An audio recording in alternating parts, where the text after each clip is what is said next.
Рахмат. Процедурный 5 микрофон. Бүтүн Кыргызстан Мадумаров. Урматтуу кесиптештер, бул жерден талаштын кажети жок.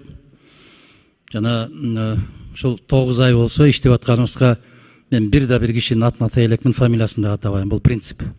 Бирок ушул мыйзамга бир ой пикир болбосо эле ушу Мадумаровдун атын атап кетсек, бир кадам жакындайбыз деген сөзүңөрдү да койсоңор да, урматтуу жакшылар. Мына ал регламент боюнча. Регламент 6 айга созулду, 3 айга созулду деп атабыз. Ошонун өзү регламенттин бузулушу. Мына 56-чы беренесин караңыздар, 5-пунктта. 10 күндөн ашпаш керек келип түшкөн сунуштар. А сунуш бергиле десеңер, депутаттар 5 жылда да бере беребиз. Анын эрежеси бар да.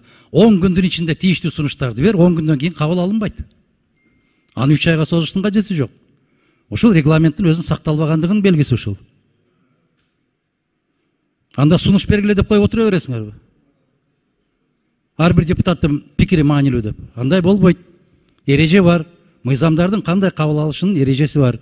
Курултай боюнча жана бардык нерсе мыйзам менен аныкталат деп турат. Указ менен, урматтуу Алмаз Акунжанович, кабыл алынбайт ал нерсе.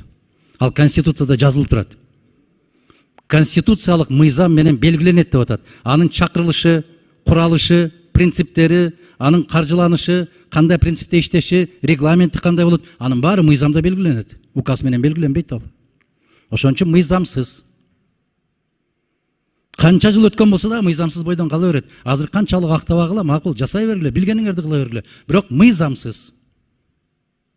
Бул факт. Муну эч ким жокко чыгара албайт. Рахмат.